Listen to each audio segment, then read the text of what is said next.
You're listening to Lemon's Listening Library. Discover the story behind the stories with unique and raw conversations from the people who make your favorite books a reality. Welcome to Lemon's Listening Library. I'm your host, Randy Lemons, fantasy author, or RL Rose to those of you in the romance community. I am joined today by my amazing co-host, Kathy. Kathy, would you like to introduce yourself? Sure. Good morning. I'm Kathy Ireland. I am an avid audiobook listener, and I also help out an author with her audiobook productions. So I'm helping produce that, and just generally a member of the community. Awesome. Well, before we introduce our guests, I do want to do just a tiny bit of housekeeping, keep you guys on the suspense a little bit. If you guys are interested in joining our Patreon, you guys can have your services announced on the show or advertised across our social media platforms. It's a great way to support the show, and it's also a great way to get your stuff out there to people in the community. All right, guys, we are so excited about today's guest. And Tor, would you please introduce yourself to our amazing listeners? Sure. My name is Tor Thom. I am a romance narrator. I narrate really across the romance spectrum and in some erotica as well. I've narrated over 500 titles now, I guess, as Tor Thom. Have a couple of other pseudos that do different things, but as Tor Thom, over 500. And so, yeah, I do murder mystery, mafia romance, King, whatever, you name it, alien romance lately, just some cozy, romance, whatever. I'm here to narrate the romance. So that's me. So how long have you been doing it, and what kind of drew you into the narration side of things? Sure. Yeah. So I think I started about 8 years ago. So that would be about 2016. And my move into narrating was in some ways accidental, and I'll clarify that. I grew up performing as a child actor on the small stage in local community theater. I never really took it kind of beyond that. Moved in different directions in my adult life. Went to graduate school, became a university professor, and one day I was every Tuesday I would buy tacos for the family at a taco cafe, and I would get up to the window to pay, and there would be a gaggle of young ladies there to accept my order and give me my food. And I thought that this is a very poorly run establishment because it doesn't take this many people to take your money and to give you tacos. And then one day she didn't take her finger off the button or something, and I heard her yell, "It's the guy with the voice." And I was like, oh, so she's summoning everybody to the window. And then my wheels started turning, and I thought there might be some actual, money in this. And so I started reaching out, signed on with an agency, started doing some commercials, different things, and kind of found my way into what's called long narration or audiobooks. And then from there, the genre of romance kind of found me. People ask me all the time, like, how do I get into audiobook narration, and how do I pick a genre? And I mean, there are genres we might like to, or we might prefer in terms of our own reading interests, but that may or may not suit what producers, directors, authors, and fans want to hear you do. And so romance found me, and I kind of settled in and, strapped in and buckled up. And there we went. Long for the ride. Yep. That's amazing. Taco Tuesday started your career. Indeed. That's funny. I can just imagine, especially if they're like young girls and they're like, oh my gosh, it's the voice. And now they're going home and they're falling asleep to like thinking about you ordering tacos. And yeah, I don't know about all that. Their fantasies are their own. But I'm here to help. They'd be like, "Can you repeat that, please?" Yeah. Can you repeat that, please? I didn't hear you. Yeah. All of a sudden you start going and you realize that all the orders have changed to something really sexualized, or at least your order that you always do. Right. Oh, yeah. And they're like, well, can you end that by saying "good girl" or something like that? And I'm like, whoa, wait a minute. What happened there? We're ordering tacos. That's great. That's hilarious. I love it when people can shamelessly indulge in their sexuality and they're like, oh, I love his voice. I'm going to everyone crowd around the window so we can hear it. And that's just what they're doing. Yeah, it's, the thing about the community that I've found is that in addition to being very sex positive, which I mean, the kinks run, amok, really. I mean, just people, they get to inhabit the imagination and the mind and the fantasies of authors, most of whom are women. Most of the listeners are women. It is, it is a female space. It is a female driven space that offers, I think, a safe environment for women to experience, explore, and indulge their own kinks and fantasies in a safe way without the male gaze or male pressure kind of interfering with that. And so that creates some interesting dynamics that are sometimes complicated within the community, because it is, and I always view it this way, it is a female space. I am a male narrator in a female space, playing a role, doing a part, serving in that space. But in that sense, I think it's really great, because I don't think there are a lot of places that are safe sexual places for females. Oh So, yeah, yeah. No, I mean, even, just growing up, being a female, it was always like, did you really just say that? Are you really like going there? And I'm like, yeah, I have those things too. I have those. My mind is probably dirtier than half of the men's minds if I'm going to speak what I'm right, actually thinking. right. No, I'm telling you, like, I grew up in locker rooms. I grew up as, a male. Seen and heard a lot, but the authors that I read, the female authors that I read, their minds are way beyond mine. Um, and so I'm like, okay, we're okay. Two penises. Okay, here we go. Like, all right, that's where we are, and here we Yeah. go. Or whatever it is. I mean, it's just, I it's, just read a book that had that. yeah, it's, Yeah. It was it's Lexi's book. right. So it's, Yeah. No, it's fun. And as I say, there's no shame in the kink game, as long as people are adults and it's consensual. You do you. oh I yeah, love, and it sorry. I just no, go love ahead. that part of the sex positive um, message that a lot of the authors are starting to write in, like curvy women, and Hmm. really bringing in that positivity to that Yep. group as well. I love it. Absolutely. Yeah. Absolutely. Yeah, and I, a lot of people also experience like, if they've gone through something traumatic for themselves, being able to read about it and going through it in a safe space that they know the outcome doesn't affect them. It's very safe, and Right. that's very therapeutic as well. Yep. Yeah. No, it is. So, yeah, I'm happy to be a part of it. I mean, it was, if you'd have sit me down at age 20 and said, would you imagine yourself as Tor Thom doing this? I would have said no, but I'm here for it, and happy to be a part of it. Sign me up. Right. So, do you feel that acting without an audience is different, and how so? Like, because, if you grew up on the stage and now you're in a little cubicle with no one watching, what is the difference there for you? Yeah, I mean, you really have to kind of imagine the feedback, or at least I do. And that was hard at first. And I hope, if you listen to my early work as opposed to more recent work, that I continue to get better in terms of that. And in some ways, the advice about audiobooks continues to change. When I started, which is not that long ago, there was still a lot of debate about the range of emotion and how emotional to be, etc. And what I think has happened, particularly in the post-COVID environment, not because of COVID, but really with the advent of AI, an increased pressure to separate ourselves vocally from our digital, alternative, which that's what AI is a digital alternative, a synthetic, non-human digital alternative. And trying to separate oneself, you really do bring a more emotion in. But as an actor, when you're acting, you do that, and you look for eyes in the crowd. You look for the gasp or the chuckle or the whatever, and you don't have that. And so, at least the trick that I use is I sometimes imagine behind my screen people, um, and I try to play to them a bit. Would that delivery have made them laugh? Would they have paused? Would they be on the edge of their seat? Is their heart racing a little bit?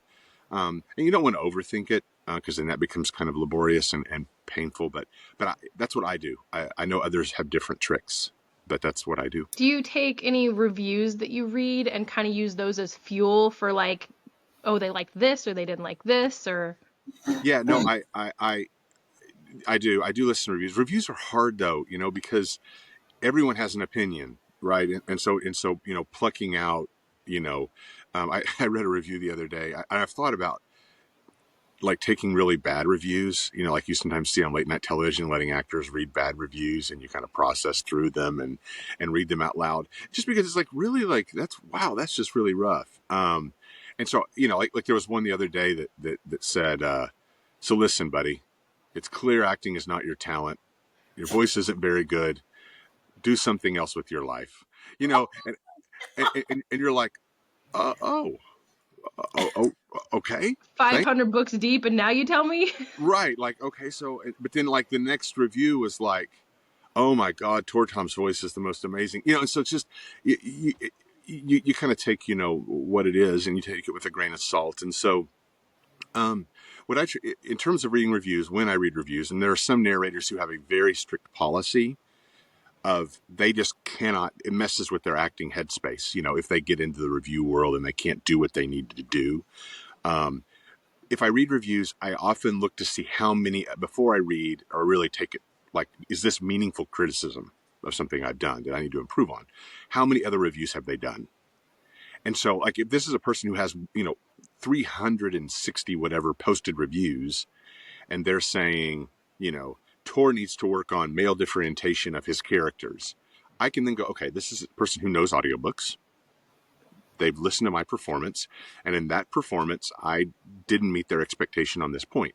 And then I can listen back and think, okay, fair enough. So how do I change that? Or not, Yeah.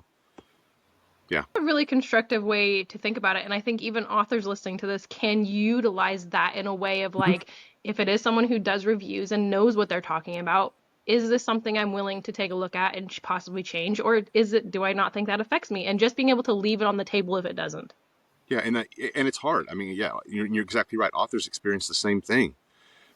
People say nasty things on Goodreads and TikTok and other places, and constructing, figuring out what's constructive and letting it improve your talent and critique and make you better as you can. That's all you can really do, I think, or just hang up the microphone, so to speak, or the computer or the pen or whatever. Do you think that it seems like a trend of doing like video shots of either you doing some narration clips or just, I know that you do like little plugs and stuff, which I think are great. Has that been kind of a result or like a combat against the AI and trying to differentiate yourself? And then also, do you feel like that is kind of helping you connect to your fans a little bit more? Right. No, absolutely. I don't do a lot of the live reads, but I just recently have adapted my setup in my booth, and so I'm going to be doing a lot more of the video teaser kind of reads, pointing things out and doing those kind of things. And absolutely, I mean, creating an actual fan base that you can bring to the publishing company, bring to the author, and say, look, I have 2,000 fans on X. And again, to be clear, almost all purchases, I mean, not all of them, but almost all are author driven. I mean, people like authors, but there are some people that like fans, or fans like narrators, excuse me, and they'll buy because this or that narrator did it. And so it's still very much author driven in terms of what they want to hear and what they want to read. But yeah, we're working hard, all of us. And it's not just in terms of like online social media stuff, but it's going to conventions. It's doing. I purchase swag now, and so I give out my little tour balls. I want some of that. Yeah, I want some of the lip balm.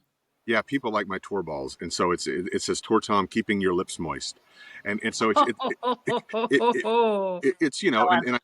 then I tell them no, it's for your lips, like it's and they're like and it's sure right, and so it's a joke, and we have a lot of fun with that. Yeah.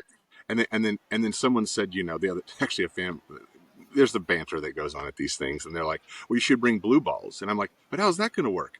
Tor's blue balls and lips moist, like that doesn't work. Like that's moist lips and blue balls don't go together. And then it was just hilarious, and we all started laughing. So listen, if you want the blue balls, that means you're not listening to this stuff. Right. So you're getting more swag. Do you have are you gonna get like or do you have, I might not even know this, like a shop where you can sell your merch? See, Because I've not quite gone there. I mean, because that's the next step is, so I don't, whenever I go to events right now, I buy it all and just take it as a business expense and give it away for free.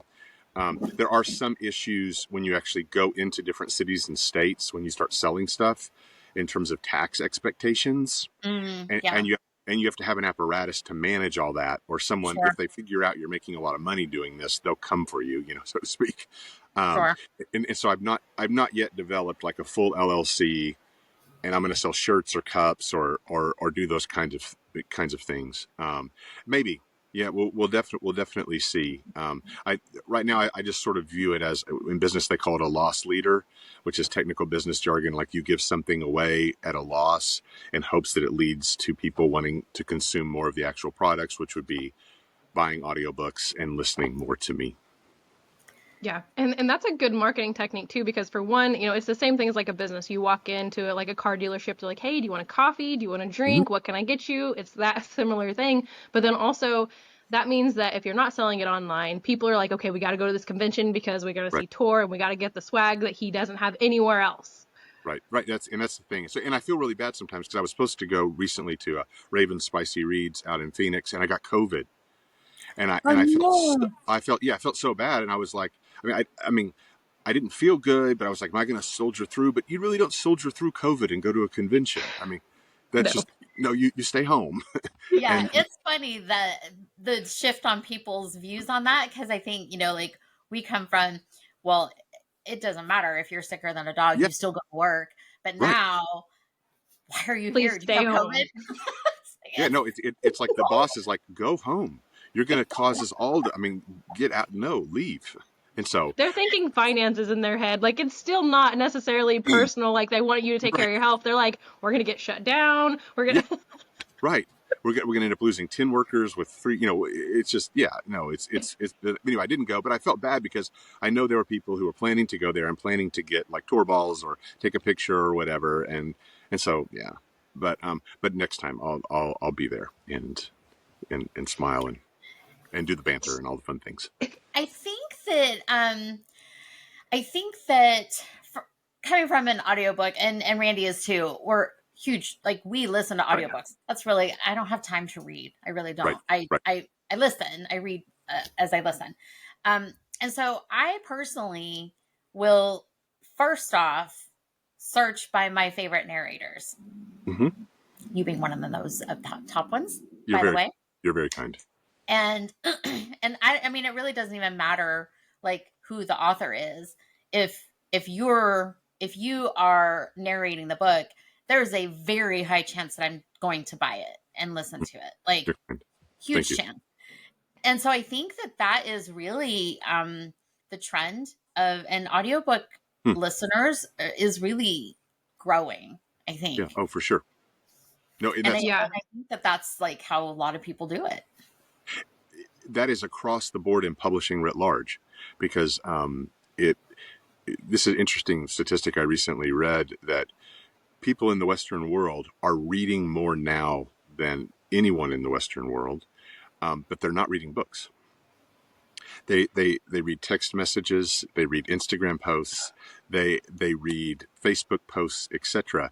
But when it actually comes to engaging a quote unquote book, they're increasingly turning back to their ears, which is a reversion, right, to, I mean, ancient Greece and Rome, where literacy levels were not super high, and so you would listen to performances or watch plays or hear a book read to you. Very interesting. So there is a turn, and it's not just romance. It's a broad trend in publishing. People want to drive to work, they want to work out, clean the house, whatever they're doing, sitting at the pool with their kids, just trying to keep everyone happy, and they're listening, and they're in their own world. Um, so yeah, it's definitely on the rise. I wonder if that has anything to do with, and now that you've said it, like whenever we are reading, we are kind of thinking of like work mode or connection with friends mode, like we're going through social media. And then when we read a book, we want to escape everything that we're doing Mm-hmm. all day long. So then listening to stuff is that now escape because we're not reading. We Right. actually do kind of get to turn down our brain a little bit. And that's an interesting connection.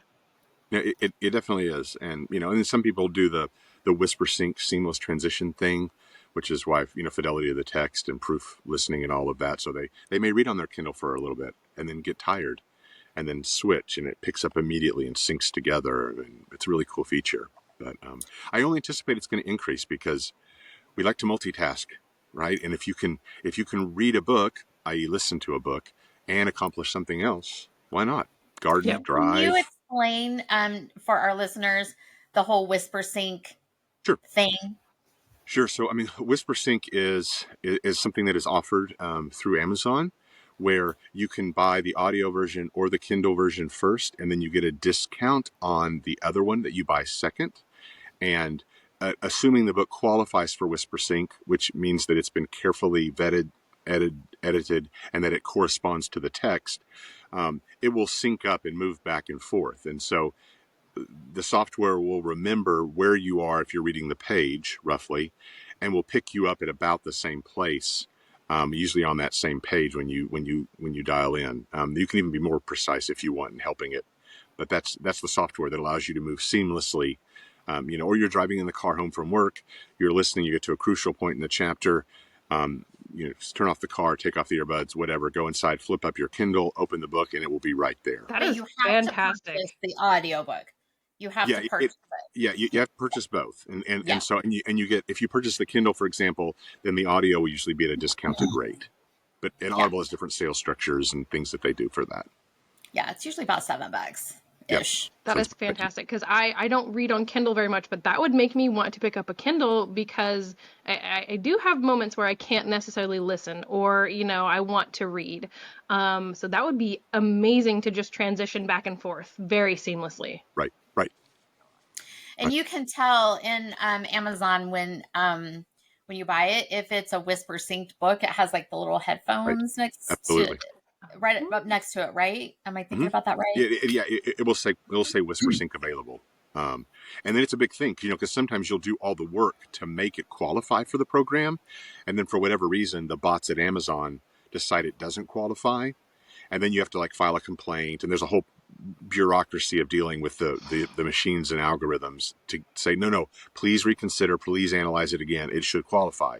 It's like 99 point something percent, 99 something percent faithful for word, or it won't qualify. So That's so funny that they like with Amazon and the way things are going with AI and things like that. Like there, a lot of people are so anti-AI, but they don't realize how much the bots and the things like that are actually helping and doing things. Like that is a bot that is going through and reading all that stuff. oh, absolutely, a bot is listening, a bot is doing it all. It's like, trying to call Amazon and talk to a human being. Good Good luck. luck. Good luck. Yeah. Which again, So it's a business model. It's capitalism. They're there to make money, and so if they can find a way to get around it, they will. yeah. So I like that your personal motto is what it is. Can you share with us that and why you use that? So I have two mottos. I have live, love, and listen, and I have seduction one syllable at a time. So which one do you which one do you want me to talk about? The That second one. seduction one syllable at a time. Yeah. So it's you know I understand my role as a male romance narrator in the community. I understand what people hope for and what people listen to, and so I hope that um, I can bring genuine oral. I'm using AURAL, oral pleasure to listeners that puts a smile on their face and hopefully creates real pleasure in their life. And so if my voice can seduce you just for an hour or 30 minutes in the midst of a crazy day, then I'm here for it. And I hope it helps. I was asked at a convention not long ago. It was a room full of women, romance listeners, and and we were reading. It was fun. It was so much fun. We were reading text live, and they had blow up dolls. And so like one of the moderators was like doing the things, and so after that we were doing Q&A, and one of them asked me, like, does it make you uncomfortable that people pleasure themselves while reading your books? And I said no. and what I went on to say is the world is a really ugly place, you know, and I'm all for orgasms, and I think there should be more orgasms in the world, and if I can play a part in that, great. That's Well, awesome. what's so funny is like even the stories that don't have sex scenes, what makes you think people aren't pleasuring themselves to those characters? Right, right. It's just voices do things, and so I just again, I mean, romance. I mean, it is an escape. It's an escape from reality. It's a chance to get away from the craziness of work or maybe home life or whatever, and it's entertainment, and I'm here for it. And it is also, I think, somewhat therapeutic, Mm-hmm. like to if you can listen to this, super hot guy in your book loving on this, person, it kind of helps the listener be Mm-hmm. like, well, I could get, if he could love her, then I could get that. Like I can do that. Yeah. I deserve that. So I do think that there's some therapeutic No, qualities in there as well. absolutely. I mean, sometimes I get messages from fans, and it'll be something as simple like, "Hey, Tor, my husband said to thank you," and I'm like, "Thumbs up, You're great, welcome. great, happy to be of service." Yeah, like whenever the Christian Grey thing first came out, they made all those shirts of like this baby's from Christian Grey, or it's like like Right. it's not just the women who are getting a lot of this pleasure; it is also the men who, once the women gets all worked up, they're like, okay, I need to go find my husband. Or they read something like, "I never thought of that. I want to Let's try go try that." that. Yeah. Hey, do you want to try? And and again, that's I know my place. I know my role, and I try to do it well and to help people. So less pain, more orgasms. That should be my like third slogan. That should be the thing. That should be a shirt or a sticker. You should use a sticker for that. That's a Less sticker. pain, more orgasms. And if you like a little bit of both, There you go. If you There want you to go. hang with it, that's a different thing. Yes, yeah, there we go. I have a couple of questions for you. One, excuse me. Um, how do you determine like what conventions you're going to, and is there one? Okay, two, three things, I guess. I feel like people want to see the narrators Mm-hmm, that's growing, mm-hmm. but there's no way to find those. Like, how do we find the conventions where the narrators are going? Because honestly, I personally would rather go to a convention that my favorite narrators are going to be there. I mean, the authors are cool and great, thanks, but I really want to see the narrators. Right. There have been a couple of attempts to have audiobook focused conventions, and for various reasons there's been difficulty having them like successively. Like there was one that went well and then it didn't continue on in years 2, 3, 4. Another one was attempted and didn't work out logistically.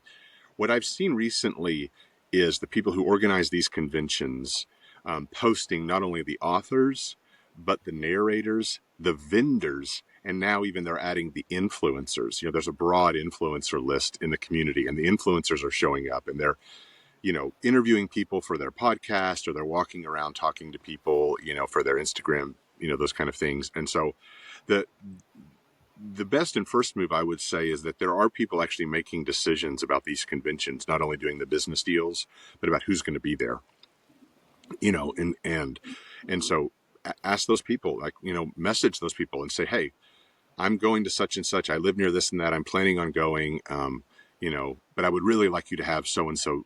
And it may or may not work out in terms of the narrator's schedule or the distance. It's not cheap. We're not, we don't, at least as far as I know, I don't think there are any narrators who are compensated for going. And so it's an expense. You're going to fly out there. You're going to pay for a hotel, bring your swag. You're going to be away from the booth, that's a scheduling Sure, thing too. money. Yeah. Yeah. And so it's just, there's a variety of things that go into that. And so I usually, unless I just can't, always try to say yes. If somebody wants me to come, because I feel like, you know, I take that as an honor, and I appreciate that someone's willing to ask me to do that. And I think there may be some fans or authors behind that ask. And I try to be as fan and author friendly as I can, but, yeah. Do you post that on your on your socials? Like I what do. your schedule Whenever, is or where you're going? yeah, I mean, I don't have like a I'm going to be here kind of thing, but I do post whenever they produce those little posters. I'll try to post them. So I'm going to be going in 2 weeks actually to Authors in the Bluegrass down in Lexington, Kentucky, and I've tried to post that a couple of times. And then 2 weeks after that, I'll be going to Vegas, assuming I don't get hit with COVID again. Now that one of those cases, and so I'm Don't excited about both of those events, and I'll make sure that people know about that as we lead up to the event. So it's very similar for narrators and authors in the sense of you guys do have to do a lot of your own promoting and marketing and being, your own social media guru and all this stuff. What do you do and what kind of methods do you do to kind of, because that's exhausting and that also taxes on your creativity. How do you balance that? Oh, good question. I don't know. I don't. I mean, these people. There's some people like, oh, I have a very clear plan. I do this, this, or this, and so, um, I, my plan is evolving as this need for us to have more engagement is evolving, and so what I do know about the algorithms is really timing based. That is, there are certain times that it's better to post things on certain platforms in terms of when people are on those platforms, and consistency based. And so I'm trying to develop. It's almost like a scatter approach where I'm trying to post something, and it may not always be the same book. Now, if there's a big book and an author or publisher really wants me to help cluster market, then I can do that on a particular day or set of days to help them. But trying to be consistent. But you're right. I mean, when you have a busy schedule and you have to stop, you have to take the time, you have to create the content that you're willing to post. It is time consuming. And there are some narrators, like authors, who hire people or have volunteers to run their social media and or create content for them. But I'm not there yet. I don't know if that's a control issue on my part or just I haven't quite gotten to the organizational structural level of doing that. Definitely a piece where you have to be like you have to find someone who aligns with your Yes. voice because essentially you're selling your personality, right? You are inviting people in Mm-hmm. based off of who you are and how you operate. And if you pull someone in who's very, sarcastic and they have a lot of jokes that just don't and they don't really align with how you would do things, I understand not that's hard to find someone who you're like, okay, take over my personality on social media. No, absolutely. And it's an incredible amount of trust, because I mean, sometimes narrators communicate with each other in very frank ways. It's almost like a behind the scenes look for some people into the world of that narrator, and authors have the same thing. And so you really have to find not only the person who's quote unquote on brand, but a person that you trust explicitly not to be taking content, not to be screenshotting things that are not their business and shouldn't be anybody else's business. And there that's a delicate dance, Yeah. and that may be kind of the main reason why I've not yet gotten to a full like I trust this person completely, where they could you know share all the tea if they wanted to. That's hard. It takes trust and time. Yeah, well, and kind of going back to like how we talked before, the community, if they get a snippet of something that they don't have the full context, they're very passionate about it, and they're either going to go one way or the other. There's no Yep. in between. Yep. And one little screenshot of this or that, or somebody said this, or you just you have to be conscious and careful. The other thing I will say too as a narrator is that sometimes we get frustrated when we read stories and we may not like the story or whatever. Um, and just as a basic practice, I never ever ever vent that.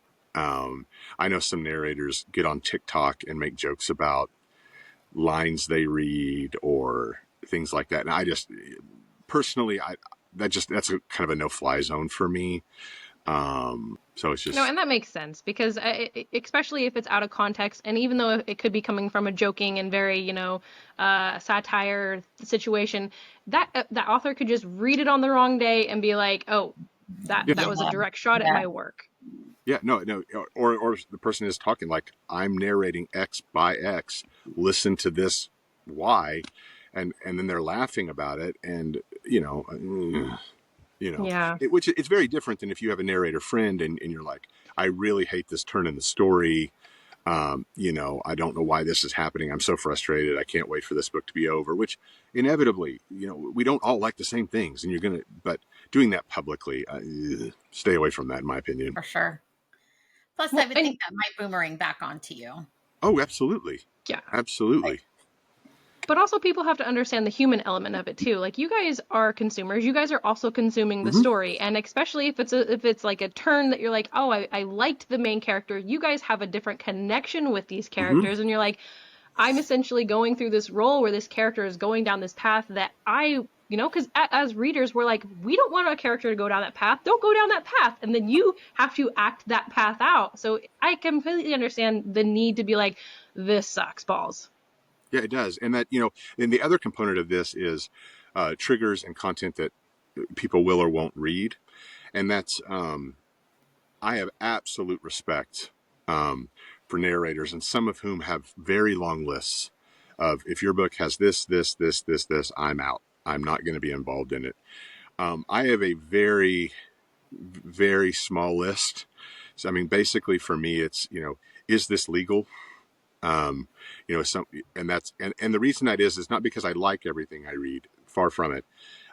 But I come from a classics background and read a lot of ancient literature, and so my approach is that some of these lists would mean you can't read the Bible, or you can't read Homer, or those kind of things. And so I always respect people, and never should someone be pressured. Like, oh, come on, you can do it this one. Like, no, if that's their, fine, you're out.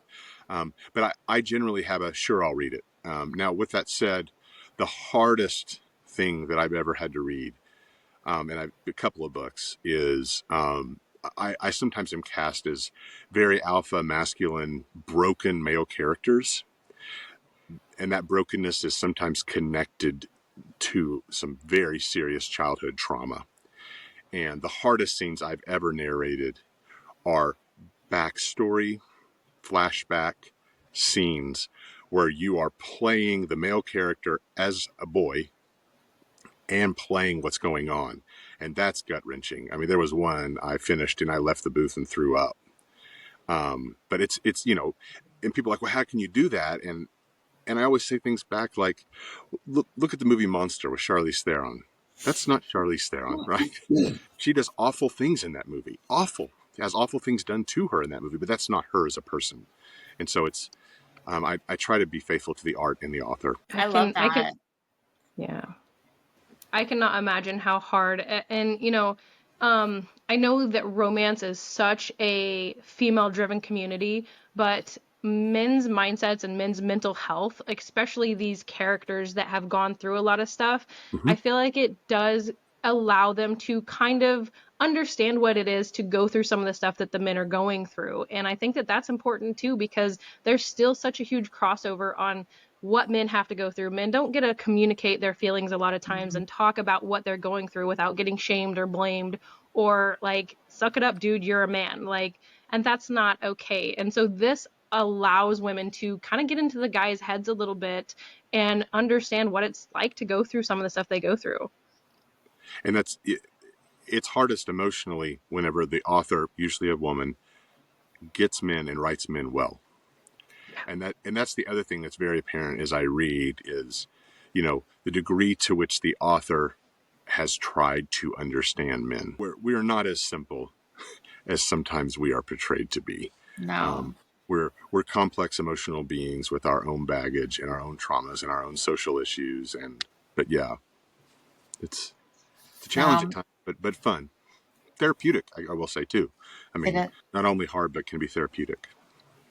Yeah, for sure. I recently in June I got laid off from my job, and it was so devastating for me that I like had to kind of get out of my own emotions, because I don't like to just like wallow and stuff. And so I re-listened to a book that it was He's Not My Type by Megan Quinn, Mm-hmm. a rom-com, right? Fabulous book.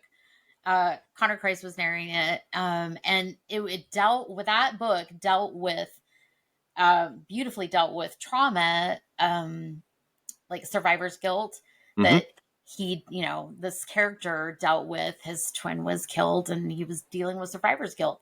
And and it was so beautifully done. Like the third time I listened to that book, I still bawled. But it allowed me, because I was experiencing those emotions of this man dealing with these things, like it allowed me to kind of get some space from my own emotions to then process my own stuff in a reasonable, healthy manner. So I think it's super important. Agreed. Absolutely agreed. So you have, as you kind of have built this career, you've overcome doubts and, obstacles along the way. How have you kind of, you can look back at yourself in the beginning and look at yourself now. What does that growth look like? And were there any pivotal moments that you went through? Yeah, I mean, negative reviews and those things are moments when you haven't, heard from producers or authors or casting companies in a minute, and you're like, did I do something wrong? Have I been blackballed? Is this just a lull? Or, and over time you kind of learn to kind of roll with those punches a little more and move through. For me, I don't really think I had much of a choice, for various personal reasons and economic reasons that you kind of you push through. This is your job, and suck it up and do it, because there are other people depending on you, and that's often where I go in my brain. Or I sometimes tell myself, which I think is important in life in general, whatever happened in the past, whatever, however I did or didn't perform well in that particular thing, I can't change that. The past, that's one of the crazy things about the past, right? Is that no matter how much we think about it, regret it, like it, there's nothing we can do to change it. It's like this land that we know exists, but we can't go to it and we can't change it. But we can live in the present and try to move forward. And that's what I really do. I just try to tell myself that and live in that moment and move forward and hopefully create better paths for future me. I like that. Yeah, because it's a tricky situation. A lot of times we don't realize that we are living in the past when we over harp on something and Mm-hmm. we are just consumed by what happened in the past. But then the other side of it is you can also be consumed by the future too, where you're worried about if you don't do this correctly and Mm-hmm. if you don't do this, something in the future is going to be affected by it. And finding that middle ground where you can, like you said, live more in the present, you're not going to miss as much if you do that. Right. You have to make a decision in the present, knowing that present is going to become the future, and then the present then will be the past from your future, and you just got to move into it and hope you've learned some things up to that moment. And you know, it's like I'll narrate a book, and someone will say like the mic placement was awful. Like I can hear this or that, and I can sit there and think forever, like why did I not take the extra time to adjust the mic or do whatever? I can't change that performance. It's done. I can just say, okay, Mike, good place. Let's move forward. Yeah. Interesting. So what was the job that you had before moving into this? So I was I'm an academic by training, published academic. I was a university professor. I still adjunct for a local university and teach courses on the side. In addition to that, I also like many people in the publishing romance world, we wear many different hats, right? So there are authors who are also narrators, and narrators who are also authors, and people have other, different careers that they have. Or I'm an attorney and an author, and now I'm a narrator too, and it's fun. But I also work as an acquisitions editor for an academic publishing company. I still kind of do that as well. So I wear different hats in the course of a day, all well, in different ways, all related to publishing writ large. But those are the different hats I wear. Is that your So publishing company? No, it's not. It's not my publishing company. I work for another publishing company, which has nothing to do with Romancelandia or any of that kind of stuff. It's academic publishing. It's publishing primarily for academics, professors, learned libraries, that kind of stuff. I imagine it's nice to get a little bit of a change of pace every now and then because, if a job is so repetitive and routine, it's like, okay, I need a breath of fresh air. So Yeah, that's a big contrast. Sometimes I wish, I sometimes say to myself, I wish one day was like the next, just one. Because it's always, because every book that I acquire is different. It's a different author, maybe a different agent I'm working with. The content is scope, the target audience, the target reader is different.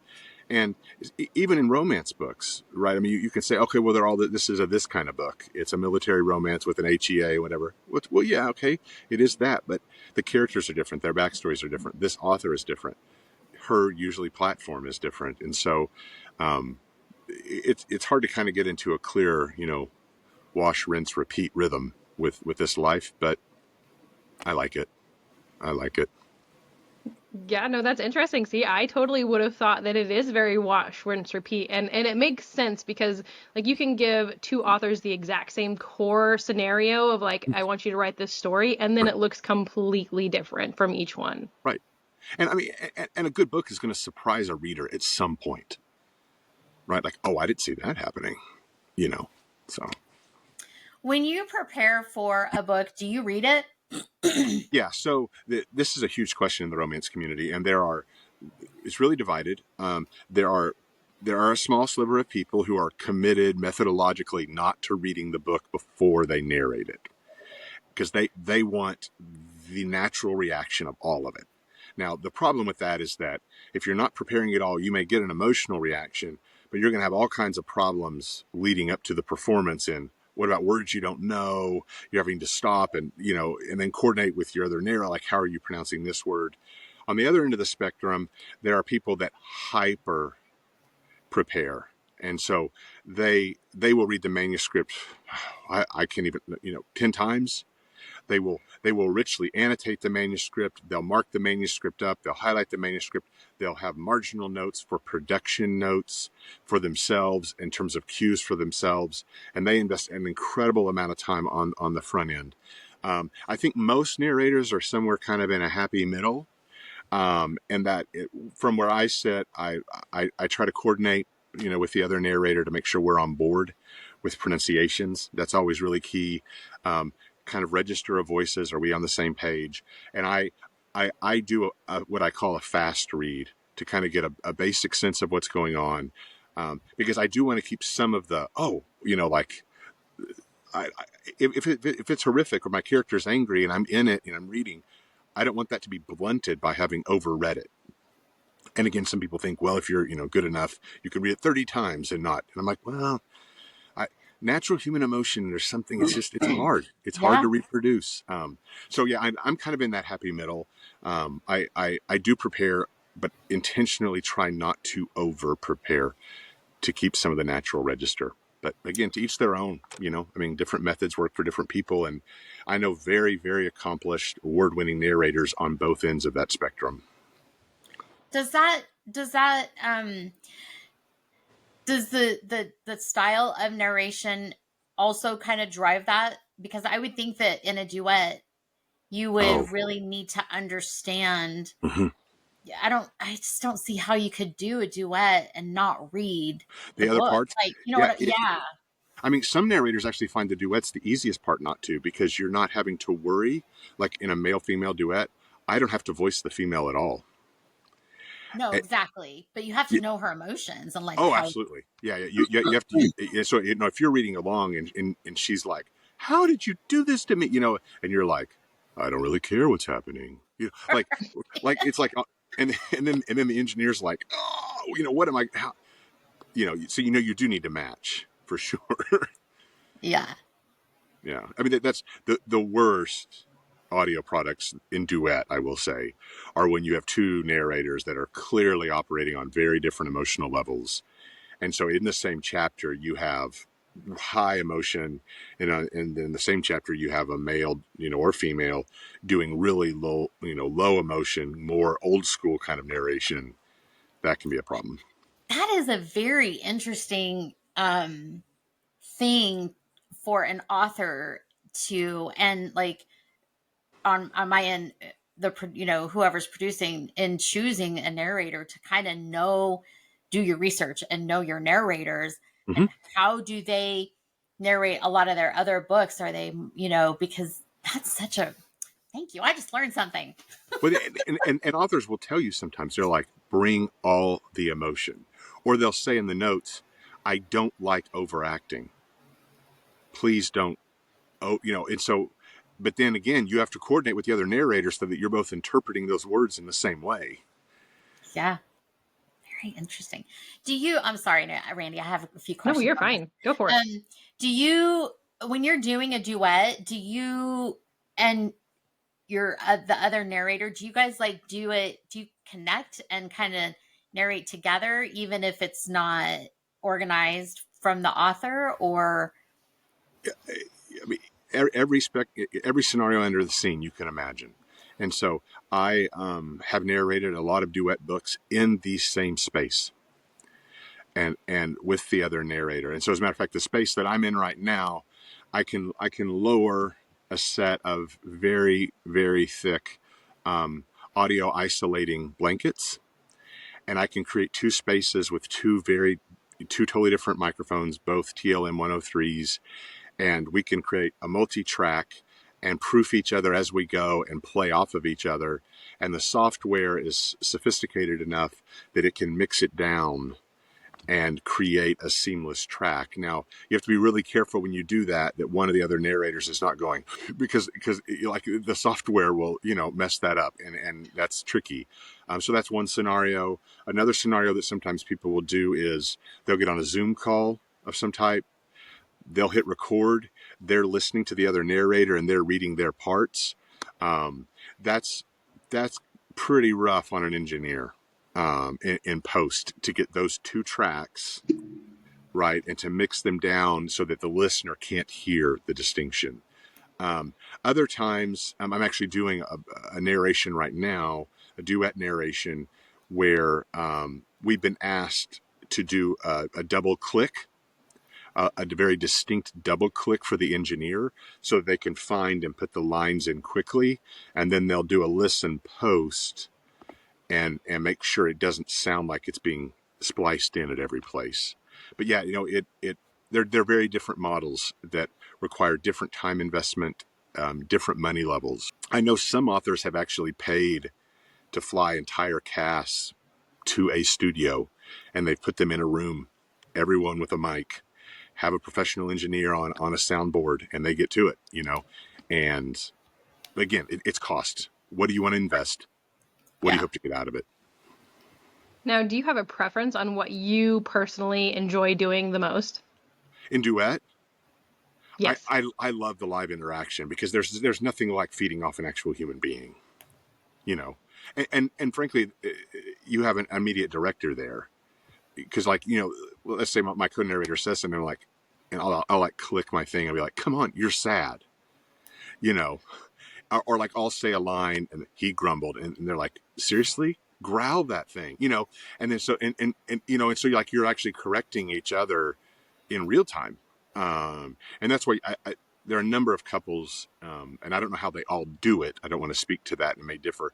There are a number of couples who narrate in duet in the romance community, and so, but Ooh. yeah, so you have a little marital heat, but that can be a good or bad thing depending upon how everyone's feeling in the moment and what argument happened last night. And Yeah, yeah, that's what I was I gonna mean, say. if you've been at each other's teeth about like, I thought you were going to clean the toilet. Well, no, you're supposed to do the dishes. Well, we got to go record this hot sex scene. So stop and let's go. Like, you get in the booth and it's like, well, it's like, it's hard. Yeah, I bet. That is, I also imagine it could end some fights. It could. It They could. come out of the booth and they're like, "What were we fighting about again?" No, and No, don't worry about it. and there are duet stories of couples who stop mid scene and Oh yeah, I can imagine. go, sure. what? Yeah, go at it, and you can get back in the booth. So is there any sort of contracts or anything that's like no one has any obligation for any offspring that are produced from any of the No, there's none of that. There's none of that though. So, yeah, there have been some recent conversations about putting things in contracts like moral turpitude clauses for narrators because of all the money involved. That if XYZ narrator turns out to be this, that, or the other, then I can, get my money back, or I can sue them or recover. I don't know how those are going to be enforced. And narrators are going to want it back from authors too, right? Because authors can inhabit particular, like, you're like, well, I'm narrating your book. I didn't know you were going to support that politically. And, I don't want to be associated with you on Audible. And I don't know how that will really work, but there, Yeah, there it's such a is, slippery there road, is, I think. yeah, I mean, but there is, because you are merged in the metadata, Yeah. and so kind of whatever you do going forward. But again, publishing companies, this has been an issue forever, that if you publish an author, and that author may change her or his views in 5 years, 10 years, 15 years, 20 years, and they may end up saying and writing things that you're absolutely abhorred by, you're still the publisher of their original book. And, what do you do? And so it gets complicated. And, yeah, I don't think those conversations are really going to materialize productively, because it's just going to end up with a lot of, you know, me policing you, you policing me. And, I don't know. I don't know how that's going to work. Yeah. Yeah, and what a scary place to be where everyone is so afraid to have views on stuff because it will affect, it's such a tricky place from any side of it Right. because one, you can lose part of your identity because you're so worried about being policed for what you're saying. And two, like there is the other side of it that you can affect so many people by what you are saying. Yeah, no, that's the catch. And then if you end up linked in metadata, so when someone searches your name on Amazon, this other person's name comes up, and all the user has to do is go click, and then they can see, or social media even, because I tag authors, and so you can easily trace back and forth and figure out who's connected to whom. And so I think to a degree you have to realize this is a job. We're producing a product, and I'm not responsible for every view or everything you might do, any more than you are for me. And that's true of business in general. I mean, if I buy a car from a dealership, right? I'm not they're not responsible for my behavior because I'm driving their car. You can't. Right. I mean, it just doesn't work that way. And I'm not responsible for what the mechanic does on Saturday night. I I, I don't want to do that. I Yeah. can't imagine that world. Yeah, that's a lot of Yeah, censorship.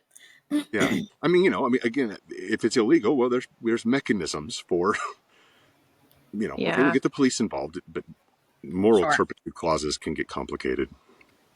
Yeah. Yeah. Crazy. And it's hard from like the people who are passionate about that stuff too. Like when they're once the emotional side of your brain kicks on, the logic side is just like left to the wind. Yeah, totally. So when they get so emotional about a situation, they're not considering that you actually have nothing to do with this situation this other person did, but they're tearing it all down together. Yep.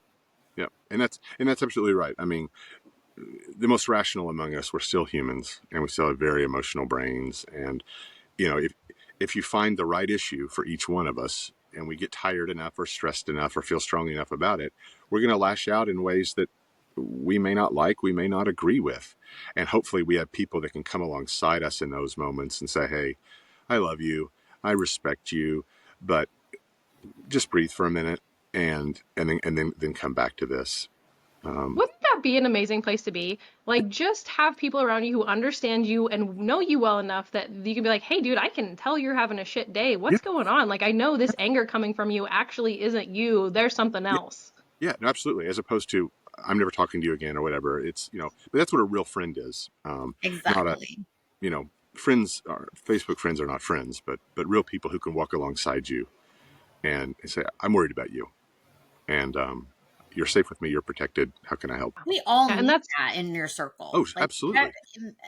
and um, I feel like men especially have a hard time reaching out to people to vent to, whatever. And so sometimes maybe they end up spewing shit Hmm. out their mouth in an in a not so appropriate place, or in inopportune time or place.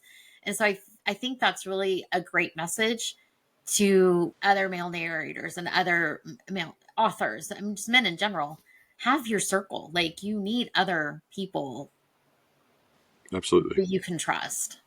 No, they're every culture and nation shapes genders in different ways with different strengths and weaknesses. And in America, the John Wayning of the American male is very real, and there are strengths and there are weaknesses to that influence in the lives of American males. And but understanding that, and so too, I mean, the barbification, as people call it, of the female in America and the Western world, that has an effect on women. It has an effect on the way they view their bodies, how they, all of it. Yeah, I think we're in agreement there. Yeah, no, and I love that people can see both sides of that. Just like you said, there is a space for the women that struggle and there's a space for the men. So it's not really a male female thing, it's a human thing. Yeah, absolutely. Absolutely. So have you come across a story yet where it's like this professor who is, the sexy professor, and you're like, this is my story, I was made to do this? Yeah, no, I get cast a lot as like, so I'm a single dad, and so I get cast a lot as like, and I'm like, how did they know that? Like, do I just come across like as I'm tired and kind of grumpy? No, I don't know. But no, I do get cast sometimes as like as a professor. I get a lot of roles where I've either been left, so I'm somehow alone, or a spouse has died. That's really very, very common, and so I'm a widower. But yeah, I recently narrated a book. It's so interesting. The fantasy about what happens in schools with universities and professors and those kind of things. And so there was a time before my time where there was a lot of stuff that went on among professors and students and in the graduate level and et cetera. And I think it must be a pretty strong fantasy because there's a lot of books around that space. And so, yeah, I've done a couple where one recently I did involved, they met at a bar and they hooked up. There was an age gap, obviously. They hooked up, and then classes started the next like Monday, And and she was in he his class. and he walks in as the professor, and then she's there in the front row, and they kind of look at each other, and then it's like, but that book actually explored the ramifications because they were unable, because they loved each other so much, of course, to kind of call the relationship off. They tried to stop, and it started, and it kind of went back and forth, and then finally he tells his chair. And, in that particular case, there was a lot of understanding and sympathy. There was some, are you crazy? That's not the way it happens in the modern university. I'm just going to tell you, with Title IX, You're there is, done. there is, that fantasy is a fantasy, and it's going to stay there, and it should. Frankly, those are definitely no-fly zones. What people do when they leave school, if they fall in love with their professor 10 years later, whatever, that's a different business. But when there's a hierarchical relationship, but it's true of the workplace too. Right. So like there's a lot of books that involve workplace romance that are HR nightmares. Again, fantasy that needs to stay in the fantasy. Mm-hmm. So Yep, Yeah. nope. Me and my husband our real life love story was I was his boss, and so see, we thankfully in our situation I got him promoted before we let anybody know that we were. no, Yep, I was like, this is bad. yeah, no, it's a really complicated, and in the post Me Too world, there's not a lot of sympathy. Not that there should be for male bosses with female, secretaries or whatever, lieutenants. That power dynamic is different, but yeah, Yeah. those are fantasies best left in the realm of fantasy or role play. Role play that all you want. Shut the door, lock it, role play that. But yeah, probably not in real life. Yeah, Yeah, right. yeah. Do you I love that. prefer? I'm sorry. Go ahead. No, go ahead. You're I was fine. going to ask you. Do you prefer a particular realm within romance? Like, do you like the hockey romance or the contemporary or the fantasy and paranormal romance? Like, is there something that like really just gets toward? Ooh, I'm excited about this book. I I I get most excited about a story, any story, that involves a male character that has had some serious trauma, um, and is in some ways broken. And the reason I like that so much is that it maps so easily with me. Um, and that can be an alien male. Like it doesn't, who lost all of his family when his planet got blown up, and he's grieving and angry and cranky, and that's easier for me to do. Yeah. I mean, I do all kinds of different things. I mean, some are obviously harder than others. People ask me sometimes, like, is it hard to do? I'm a straight male. Is it hard to do male scenes? And at first, it was more difficult because it was like, oh, okay, you know, I'm gonna suck that. Here we go. And just you're like that's who I am right now. This is my character. It's gotten a lot easier because you learn, the more you do to disassociate yourself a little bit. And I'm acting. This is what this character does, and kind of lean into it and do the mental things. But it, it it's easiest to act things that come naturally, in my opinion. Do you shy away from the male? No, No. no. I my general policy is to say yes to books. I rarely turn things down. I know some people try to be really selective, and I usually take it as an honor when an author or a casting director contacts me. Some people are much more selective. I often end up with a schedule that's full, sometimes too full, and that's probably my own problem because I say yes. But I want to honor that, and I want to stretch myself. Sometimes books come across, and I'm like, I would never have read that book in a million years. I don't even know why anyone wants to read that book, and and but to be clear, if it's coming to me as a SAG narrator through a publishing company, that means somebody's making enough money somewhere to produce an audio version or want to produce an audio version. And that says something to itself, and I want to honor those fans and that author and that genre and that story, and here we go. Yeah. The first Well, book that I listened to you on was the in the Immortal Curse series by Yeah. Lexi, Yes. and you were Sethios, who is quite broken, Yes. Yes. actually, Yes. literally. Yep. Yeah, that was so good. I mean, really, that it was that performance that I was like, I love this guy. He's so good. That's easiest for me. We all have life stories, and my story, like a lot of our stories, involves some highs and lows, and sometimes you find yourself in valleys, and narrating characters in valleys is easier when you're in one. yeah. Well, and I want to say too, like, someone who has such a broad range of what you have experienced through reading this stuff, it makes it to where you know what you like and you know what you don't like. Like, that is something that a lot of people don't get to experience. When you get to test all these things out, whether it's playing it through your mind or whatever, you're like, okay, I really like that. This I know I don't like. No, that's yeah. Sometimes male narrators will say to each other, and again, I'll speak frankly. Did your dick get off the chair or not? And and that's a way of saying, like, did that actually turn you on? And no, you are absolutely correct. I've read pretty much everything at this point, and I've read some things, and I thought, well, I didn't expect that to fire in that quite way. So I learned something about myself. And then there's other things you're like, nope, didn't like that to start with, and don't like it even more now. And that's Yeah, fine. yeah. And that's, but you do it. It does give you, by inhabiting the imagination of these female authors, the chance to experience a full realm of fantasy and sexuality and preferences and kinks and you name it. Yeah, I will say, just like people who, get to put certain things on their dating resume as like a plus. I feel like dating someone who has read a wide range of sexual activities, that's a plus. Like, there's no downside to that. Yeah, it can be a downside. However, I will say that there are people for whom being a romance narrator is a huge red flag.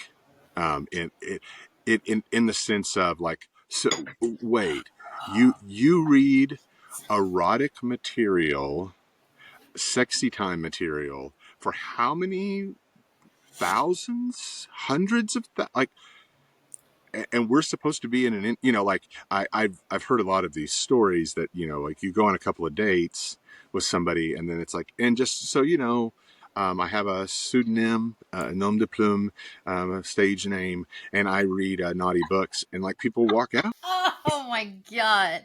We know, which again, like, but they almost, like some people have hard dating lines about anyone in the quote unquote adult industry, and like, there are men that let's say they'll date someone, and third or fourth date, that person reveals, oh, I have an OnlyFans account, and then some people are like, I'm out. Like people have weird lines about sex, particularly when their potential person, their intimate partner, is in some way involved with sexual gratification of others, whether that's as a film producer, an engineer, an actor, a voice actor, you kind of name it.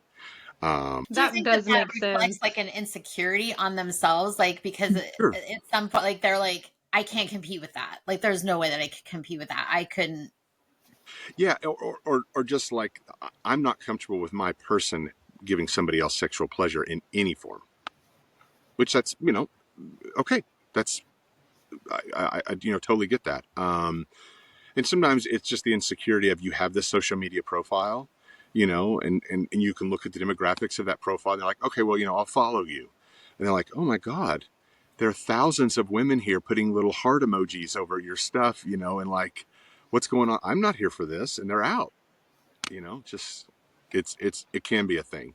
Now, on the flip side, there are other people that are like, oh yeah, this person knows what's up, and yeah, start the engines, let's roar, let's explore what this person knows. So it's just different strokes for different folks. Yeah, no, that makes sense. And I was the other side of it because I didn't even consider like, oh yeah, a woman DMing my man and she's single and she's like, I love your voice or whatever, you're and like that. I'm sure that probably happens quite a bit where Yeah, women are just like, hey, your voice is what does it for me. sure. And then being on the receiving end of that, I'd be like, yeah, it does it for me too. Thank you. He's mine. He's mine. Right, right. And that's the thing. I mean, we don't, male narrators in general, we don't get a lot of like unsolicited pics, which I understand from female narrators, particularly those who narrate in the erotica genre explicitly, as well as some female authors.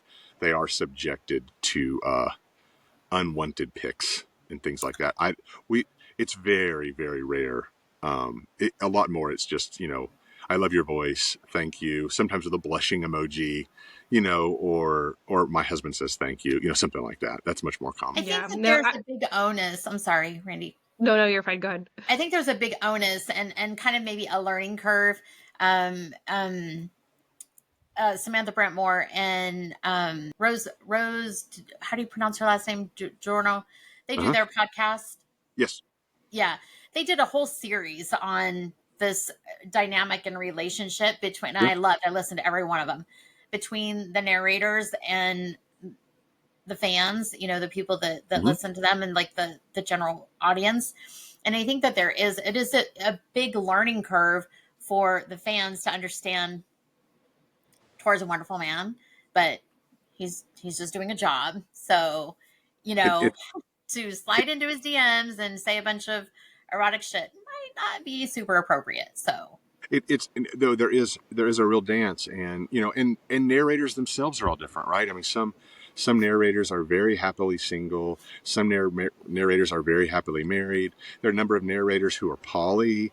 There are a number of other narrators who are E&M, ethically non-monogamous, and so there's a full I, I was looking at a recent convention, just at all this big pool of narrators, and enough about people, and think like there's a lot of people who have their own different sexual lives here, and they do different things, and so it's I think in general it's respect, it's consent, yeah, and with respect, respecting boundaries, and so I mean people can quote unquote shoot their shot, so to speak, like, hey, interested, that's fine. That's what happens at a bar, right? Like, and if someone says, "Yeah, I am," or "No, I'm not," and then you respect. honor it, Yeah. you know, and Yeah. then if and you don't know, if you it happens. I mean, sometimes people reach out to other people, just say, "Hey, are you poly by chance? I see you're with someone, but I'd really no, I'm not poly, but thank you for asking and happy hunting, or searching, whatever." Right. Yeah, I always encourage people to shoot their shot because like that is as long as you're doing it in a respectful way that like and if they say no, that means no. Like whenever people start blocking people and shaming people for putting themselves out there, it's a vulnerable situation to be in when you're like, "Hey, are you interested in this?" And they're like, "No," or whatever. That's a vulnerable spot to be in. Right. And I always encourage it. Like I had someone the other day who said something to me, and he was like, I posted a picture about being at the gym, and he's like, oh, you're the gym mommy that I always want to go up and say hi to. And I was like, dude, do it. You know, I have guys come up and say stuff to me, and I'm like, oh, thank you, but no thank you, I'm taken. It's very a very easy place to be like, I appreciate that, because for one, as a woman, that's nice. We Yeah, it's like flattering. hearing that people are interested in, and it's the same for a man. And I understand where the woman can, or the partner in the relationship can get like upset about that. Hmm. But if you're in a comfortable relationship and your partner gets hit on like that, that just means you've got the cash. Like, hooray, high five. Yeah, I mean, people think differently about that, and I know some people get really upset because it happens all the time to them, and that's often with the male to the female, kind of like, I'm just sick of the cat, and that's different. I mean, but if in today's world, just because you see a picture and that you don't know what they actually are. Are they poly? Are they E&M? Are they swingers? What are they? You don't know, and so it creates a new kind of dynamic. But again, honesty, respect. It, if they're down, fine. If they're not, they're not. Yeah.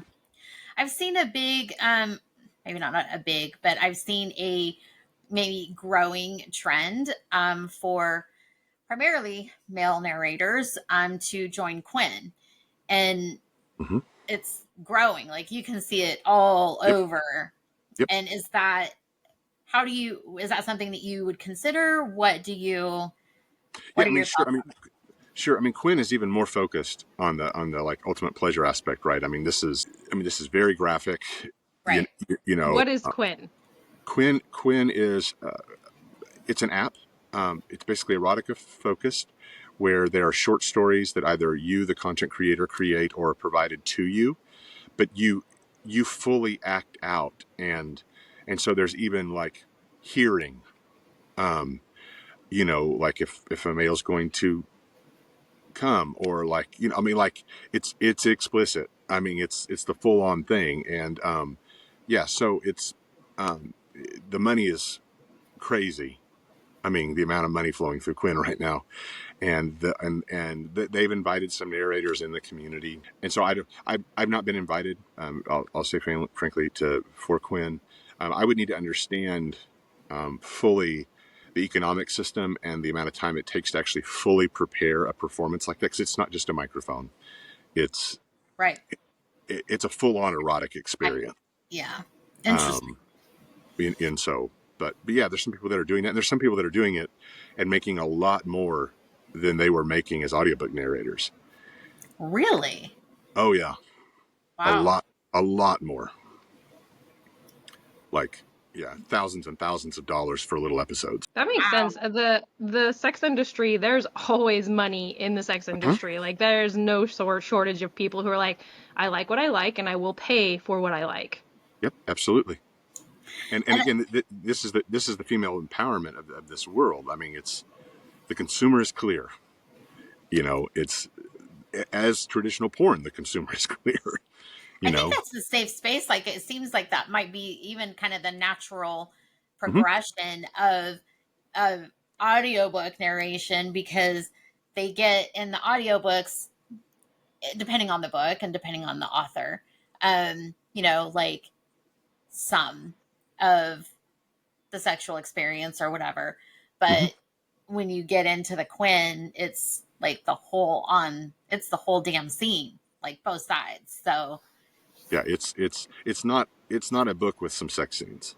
It's a sex scene, which again, Is there still, and I'm curious because I've never heard of it, is there still like a plot behind it, or is it literally just like a 1 minute I mean, preview of, it might be like I looked out and saw my hot neighbor, and and her cleavage is showing, and she's doing her garden, and then you narrate a fantasy, oh. and then you actually you know do the thing. act it out. Uh, Yeah. yeah, I mean, and so like, and then there's people that are better at it. Like, did you put the microphone? Did you leave the microphone here? Did you move the microphone down to your lap? Like, there's all kinds of like, it's a production. Yeah, I may or may not be going to check Quinn out. I'm not shameful on that whatsoever. No, I I wrote mean, it down in my notebook. yeah, no, it's a fully downloadable app. You enter your information and you download stories, and you can follow people and access content. All right, listeners, you're welcome. Thank you, Kathy. Quinn, if you're listening, Yeah. Tor melts the earbuds all over the place. So. Yeah, there you go. There you go. Some audio orgasms, or how did you say that earlier? Oh, that was good. I can't remember now. I don't know what I said, but yeah, It's gone. Can't recreate the past. Yeah. indeed. But it's So recorded, what? so we can revisit it. Yeah, right. I'll go back and find it. Exactly. So what kind of influences you to continue down this path, and what is it that is like your driving factor for what you have in the future? Yeah. So, I mean, the thing is, at this point in my life, I really do believe in a sex positive existence, and that shame should be removed from sexual existence. And this is a good community to kind of work and promote that and help that, and help people that I'll never meet or see. And so that I really enjoy that and think it's important. There's an economic component, frankly. I mean, to me, as for most of us, like, so I'm recently divorced, and so there are some economic realities of that dictate kind of how much work I do and how long I do that and all of those things, and that's just what it is. Yeah. Yeah, and I want to get better. I want to continue to improve my craft. I want to outrun the bot, so to speak, is kind of just the human challenge, but this is a larger question for society of the role of robots in various industries. But yeah, I think those are the primary things. I will also say that in general, um, most of the other narrators that I meet are just really remarkable, kind, generally humble human beings. There are exceptions, but most of us understand there's a lot of books to read, and the books aren't stopping, and so we can applaud each other when you land a big book, or that big author that you were wanting. And again, there are exceptions, but for the most part, it's congratulations on that, or even I auditioned for that too, and you got it. Like, I was bummed, but I can see why they chose you. And so I've not experienced a lot of intra-narrator jackassery, as I like to call it. Not to say it doesn't exist, but just, and so it's, you want to like the people you work with, so. Well, and I feel like you are working on, taking shame out of everything. It's not just the sex side of things. It's Mhm. not, you're like, okay, there's no shame in not competing with people. Let's work together. Let's lift each other up. Yep. Absolutely. Health. What you just said kind of strikes me. I'm a little surprised. Do you still have to audition? Because I wouldn't think that you would need to audition for a book. Like, I know. I mean, it varies. I mean, so it. Let's say it's a really big author, and that author says to the, their personal assistant or to the production company that acquired the audio rights, give me 5 people, and I want to listen to them, and okay. And you do, and then there's other cases where someone comes to you and they're like, I want you to narrate this book, So I mean, this last week I got 2 auditions, and I won. Well, no, one, like, this author said they want you, and another one, or 2 others, where the production company said the author doesn't have a choice. We've selected you. Will you do this? And so it just it varies, and even the best of the best of the best audition. I don't. I understand it's similar in the acting world. Because you hear stories like, Leonardo DiCaprio tried out for this and he didn't end up getting cast, and so there's really talented people out there, and so Yeah. and I don't take that as a slight. I mean, Teddy Hamilton is an amazing narrator. I mean, he's an amazing narrator, and so He if really we is. end up, I'm not gonna lie. you know, I mean, not to I mean, Samantha Britmore. I mean, I can go on and on. I mean, Andy Arndt. I mean, I can just on and on and on. These really, really talented, Carly Robbins, C.J. Bloom. I mean, yeah. Yeah. Look at any. I mean, look, when I went up to Canada with Lyric and took a picture. You look at that roster of narrators up there, Jason Clark, and Yeah. I you saw know, that picture. I loved it. yeah, it's just they're talented people, and so I don't. Yeah, you kill it. Do it. Do your thing. If That is the if you community I would love to support. Just the people who support other people. Yeah. So that's, and again, there are some exceptions. There are some people that get really jealous and they're really competitive and they're like, oh, I got this and you didn't. But they are extreme, in my experience, extreme outliers in the narration community. Yeah. If you were able to have a book written for you to narrate, like the author wrote it specifically for Tor to narrate, what would that look like? That's a really, really good question. I think intellectually, I would love to take classic stories and spice them up. Give us an example. I mean, you pick an example. I mean, just anything classic literature, just take it, spice it up. I would even say religious literature. And, Ooh. so just I think there's an untapped space that still exists. Things that are still forbidden and taboo. Topics, personalities, figures from the past, you know, not just for smut's sake, but like, you know, we For understand, humanity's sake, there's still desires and needs and right? I mean, George Washington had sex, right? Yeah. yeah. He did. There are really good period writers who do the good research and figure out a time period and do that. And This, I think there's space for romance and erotica in historical rewrite. I mean, rewriting. have you ever watched or read Outlander? This is what this is making me think of. Yeah, no, it's exactly that. But I would go so far as to actually take up historical figures. Yeah. I think there's a whole genre there, Amazing. I Hey, know. I'm authors. intrigued now. and I don't think it exists. I really don't. I don't. When you have an author contact you and be like, I want to write this, just let me know because I All right. want to know. No, Yeah. I think it will be interesting. I mean, the problem will be, particularly if you get into like sacred figures or really, Like Jesus. Let's just say like Jesus. well, like Jesus, or I mean, it gets really sensitive when you move over to the Islamic world, like with Muhammad, who's you're not even supposed to depict in art. But and so I don't know how to navigate all of that, but so much of history is told without any recognition of sex, right? And the It's role so of true. the role of the sexual lives of people, and we know. I mean, Thomas Jefferson, Benjamin Franklin. I mean, historians know the stories. Yes. Yeah. And it was so taboo before. Like, I remember my mom telling me that, like, she did not know how she was pregnant with a child, and her mom, no one told her how she was going to deliver this baby. She thought it was going to come out of her butt. Oh Like, no, it's can you imagine? yep. There was just they didn't talk about this kind of stuff at all. That doesn't happen. Yep. And it's those stories would be complicated because power dynamics are really, there are weird things too to sort through that in terms of ancient sexuality and ancient characters.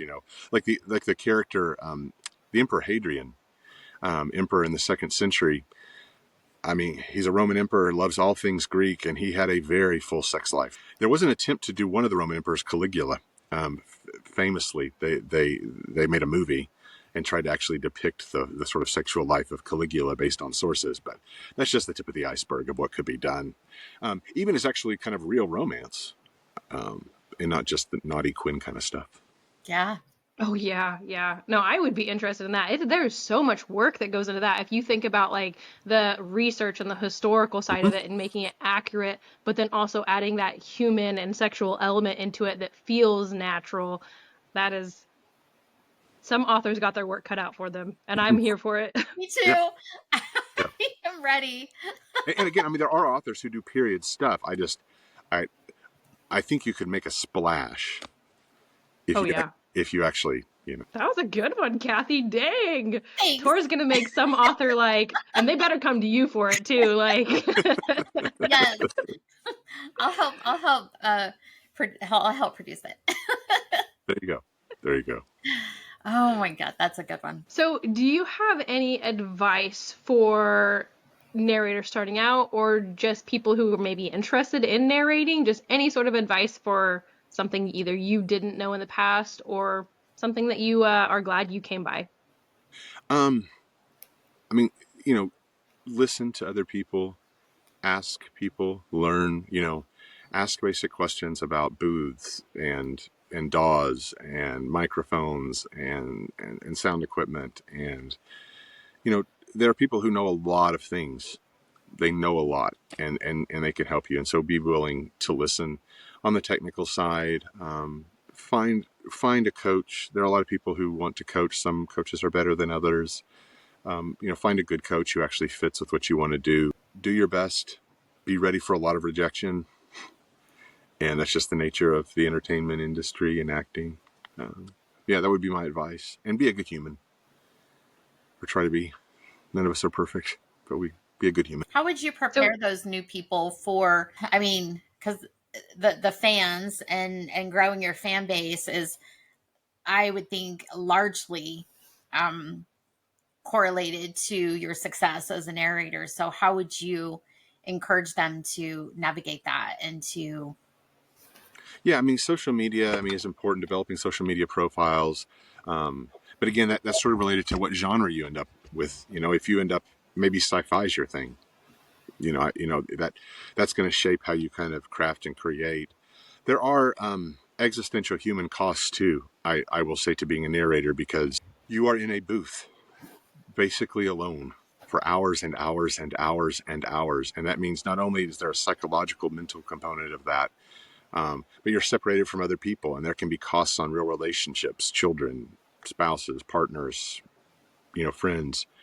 All of those factors, play in. And so counting the cost before you do anything, I think, is important. Can you actually sit in a 6x6 booth and read for 3 hours? Or would you go mad? I mean, that's a legitimate question, because there are people who start off and they sound great, and then the work starts to roll in. They're like, I can't do this 3 or 4 hours a day. I just cannot as a person. And that's fine. Do you have things that you do outside to help offset that? Like, is going to the gym or, Yeah, things like that to get that interaction? my catharsis is rowing. So I try to row every single day to clear my mind, center my body. Yeah, physical movement is huge. That's something that I have found personally, where I'm like, I have been in the worst moods and just felt like crap. And then I literally have to force myself to go to the gym. And then I'm like, I feel so much better. Why was I fighting this so hard? No, it's exactly right. I feel the same way. So I use a water rower, which is a machine in my home that actually involves actually paddling in a water that displaces water. So there's no weights or anything or resistance. The harder you pull, the more the water resists, and you hear the water. And then I race competitively against different people online, and that's so cool. That's my. Oh, that's I so want to cool. see It's this machine. That is amazing. Yeah. I mean, again, a plug, I guess. So if you search water rower, is just water rower. It's Ergata. You can find all kinds of options. Wait, you said that you race people online, so there's some sort of connected device to this that. Yeah, no, So cool. you connect to Wi-Fi, and you can run races, and you can compete against the history of anyone who's ever done that race, and like try to climb up and become the best. But there's also designated weekly race times where, based upon your class, I'm going to go and race and do a 500,000 meter race. It's going to start at this exact time, and we're going to get to it. Is it kind of like a Peloton? Like, I'm trying to visualize it. Yeah, I mean, it sort of is, but there's a large tub of water with a paddle system inside it with a series of pulleys, and then you roll back and you row. I mean, there's a rowing device, and then there's a screen that comes up off of it, and it shows the other. You got to have some room in your house for that. Well, no, it actually doesn't take much room, because you can set it straight up, and it only occupies like 3 feet by 1 foot in a little corner, and then you roll it down, and then it takes up the space, and then you roll it back up. Yep, I wrote that down too. Yeah, Quinn and water rower. Yep. All right, you're giving out some good stuff here. Or approved. That's right. I'm gonna be fit in 2 different ways from this. There you go. Yeah, endorsement deals. We in our each episode we create stickers, like literally you can print on stickers, and you get them too. You can get them and print them and take them to whatever. But like, I have so many ideas for stickers from this. Yep. Yeah, we try to personalize them, and then it's like they're just so funny sometimes, and just the way that they naturally come about. Like, oh, that's your sticker. There you go. It reminds me of Billingville. Here's your sign. Exactly. Yeah, I'm all for it. Whatever you think. That's amazing. So I do want to talk about your funny moment where you mispronounced saying something like clock. Oh yeah. Yeah. I mean, this kind of stuff happens all the time. I mean, it's just, yeah, I don't, I mean, and you say it and you get the pickup back and you're just like, what? You know, and so like I did one not that long ago and it was something like, I sank into her cunt and I said, and I think 'cause there was a football game coming on, and I said something like sank into her punt, and then she groaned, and then and like and it's just like how did this happen? How did this happen in my brain? But who knows how the brain fires, and that's why there are people on the other end that prove this stuff. I love the human element to it because like I say stuff all the time that I'm Yeah, like if someone had heard that or if that had been recorded, I'd be a millionaire because that was the stupidest, funniest thing ever. right. No, yeah, like and all the time it's like you're supposed to be saying nipple and you say nibble, and so like I licked her nibble and she, like what? Her nibble? What?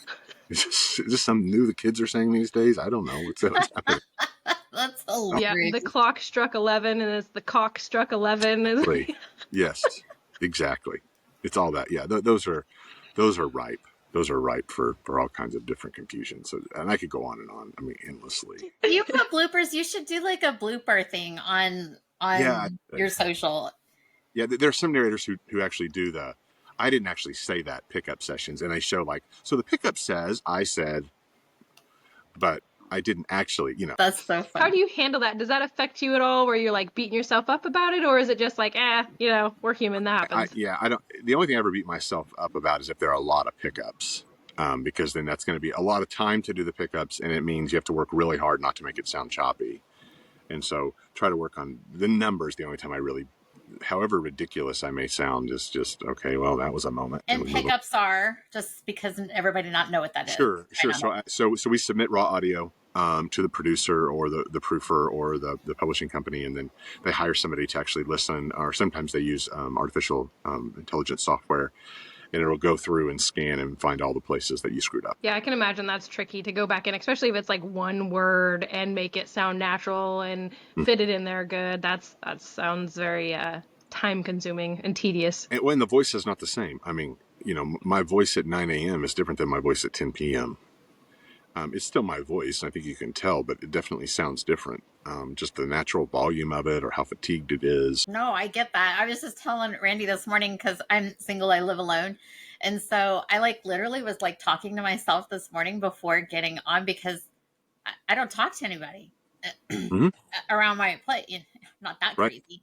So um, I was literally like talking to myself just to try to like get the cobwebs out from overnight out of my voice because yeah, it's real.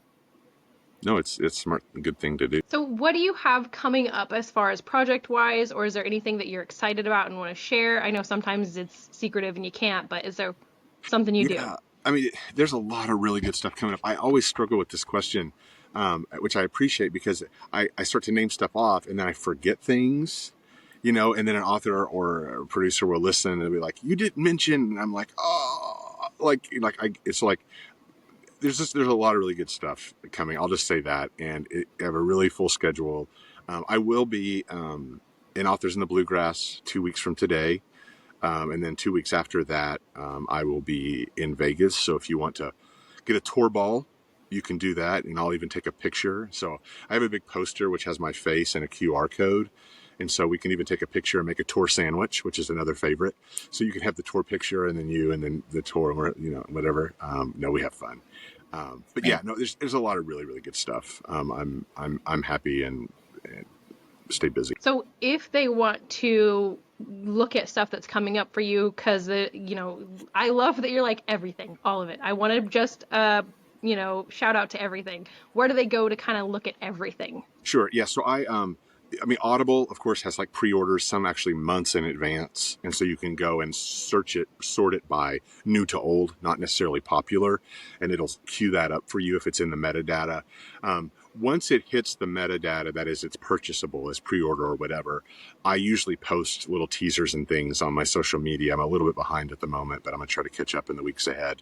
And that's Instagram. I have a Facebook profile, and I have like a business profile. There's 2 tours you can follow on Facebook. I still do some stuff on X. I'm trying to migrate to Threads. I'm starting to lean into TikTok more, but it's, all those platforms are, do the things. But yeah, you can usually find content there as well as links to my work. And so the other thing, sometimes people confuse my name and they think I'm Tor Thom. I guess sometimes people say things like this, and so it's just Tor Thom, which is Torthom. And the origin of that name is I created a pseudo and was growing that pseudo. And one day Facebook decided that was not a real person. And so they completely destroyed the entire account and the pseudo and just like wiped it off and it was gone forever. And so I was like, okay, so I started doing things with my actual name, my real name, and started removing letters. And so I would always pass the human test. And so far I've been successful in passing the human test. Congratulations, you're human. Yes. There's a sticker. There you go. Here's my sign, human. Yeah. And just a quick suggestion to listeners, you can, and I know Tor kind of alluded to it, but you can sort on Audible by the narrator's name. So you can go in and sort, like just search Tor Thom, and all of his books that he has on Audible will pop up. And so that's a really great place to find him. But also, I personally use Chirp a lot in conjunction with Audible because they're often so much cheaper. And I do the same thing. I search by my narrators. I have a search set. I go and like put all of your books on my wish list because then I get notified when they go on sale. So those are 2 great tools to use. Yeah, absolutely. Awesome, Tor. Well, it was so great talking to you. I love getting into this side of things where we talk about the sex positive communities and everything, and it's just not something I think is out there enough. So I really appreciate the opportunity to go into these conversations with you. Oh, absolutely. No, this was an absolute blast, ladies. I had a great time. And I appreciate the opportunity to be here and laugh and joke and be honest and real. It was a lot of fun. Absolutely. Awesome. Well, thank you so much for being on. Thank you, listeners, for being here. This was an amazing episode of L3, and we can't wait to see you on the next one.